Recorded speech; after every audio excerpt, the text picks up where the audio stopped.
C'est quelle caméra celle-là? Go! Avatar 2. Il a de la ressource. Moi, je vais vous apprendre des vrais trucs qui vont vous servir dans la vraie vie. Brossez-vous les dents. Les esclaves, à l'époque, c'était en fonction de leurs dents qu'on décidait s'ils restaient en vie ou si on les tuait. Surtout toi. On sait jamais. Ils vous ont déjà eu une fois, ça peut se reproduire. Alors pourquoi Avatar 2, tiens? Parce que j'attends ce film avec impatience. C'est vrai? Ouais. Pour quelle raison? Parce qu'il va être extraordinaire, parce que James Cameron, c'est le patron. Parce que ça va être la franchise la plus dingue de tous les temps. Parce qu'il a eu la chance que le premier cartonne tellement qu'il a pu faire le 2, 3 et 4 d'un coup. La fin de la quadrilogie, on dit du coup, Ouais. d'Avatar, ce sera en 2022 ou 2023. J'espère être vivant pour... si je meurs avant, j'aurai trop la rage. Tu as découvert le cinéma, toi, à 30 ans. Tu sais, en fait, c'est con, c'est que le cinéma ne m'intéressait pas. Mais faire du cinéma m'a passionné. Donc je me suis retrouvé à travailler, à voir comment travaillaient mes collaborateurs, mon chef-op, mon premier assistant, la script, les costumes, décors. Et puis après, au-delà du tournage, il y a la prépa, après il y a le montage, il y a la promo. Et ça m'a fasciné. Et le fait de découvrir cette industrie de l'intérieur directement, bah, ça m'a donné envie de continuer. Et il faut apprendre son métier à un moment donné. Et comme je crois peu à c'est bien la théorie, mais je crois moins en la théorie qu'en la pratique, plutôt que d'aller faire des formations, etc. J'ai préféré moi me lancer dans le bain.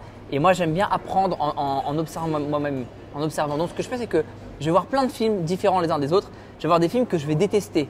Je sais que je vais détester parce que je n'aime pas la bande-annonce, parce que je n'aime pas le réal, je n'aime pas les comédiens. Mais je m'oblige à sortir en me disant pourquoi tu as détesté. Qu'est-ce que tu n'as pas aimé? Et d'après ton humble avis, qu'est-ce qui aurait pu être amélioré pour que ce soit mieux? Qu'est-ce qui est en similitude avec ta vraie vie dans ce second opus? Alors le premier, l'autobiographique, en fait, c'est même pas auto, le premier raconte l'histoire de mes parents, mais pas mon histoire à moi. Pendant 4 ans, voilà. Tu t'es occupé d'enfants comme on voit dans ce film-là. Ouais. En fait, c'est le seul truc qui est vraiment vrai et autobiographique pour le coup, parce que le premier parlait de mes parents, pas de moi.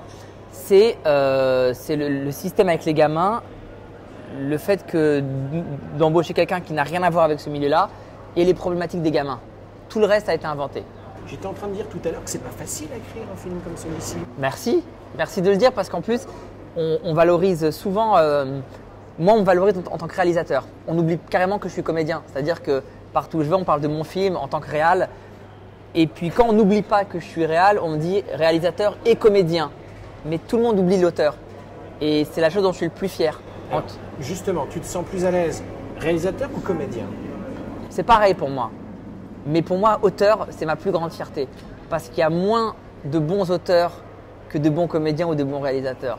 Donc j'aimerais qu'on valorise plus les auteurs en France, à tous les niveaux. Ce film est fait pour te porter chance parce que je crois que ton épouse joue également avec toi. Oui, parce qu'à un moment donné, j'ai écrit et puis en écrivant, je me suis dit mais je suis en train de la décrire elle, donc… C'est son premier rôle. Ouais, son premier rôle. Comment ça s'est passé? En fait, elle avait fait pas mal de courts-métrages avant qu'on se connaisse.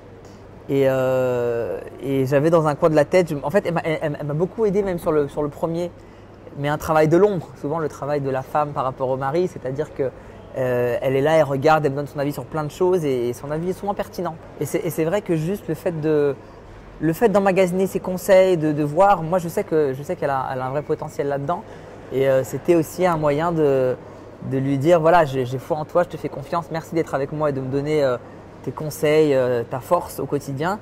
Et ben moi aussi là, je te donne un petit peu de ma force sur ce projet et vu que je parle de toi, le personnage en vrai c'est toi, autant que c'est toi qui le joue quoi.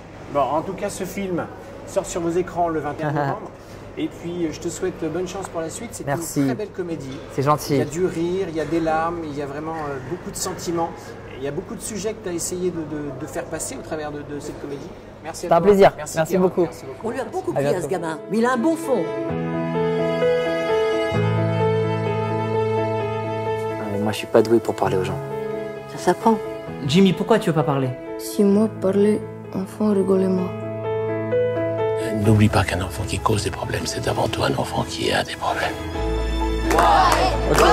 Vous avez envie qu'il reste jusqu'à la fin du stage? Oui. Ah oui. Si je le remplaçais? Non. Ils sont marrants, ils sont vifs, ils souffrent et en même temps, ils lâchent rien. Ça me rappelle quelqu'un.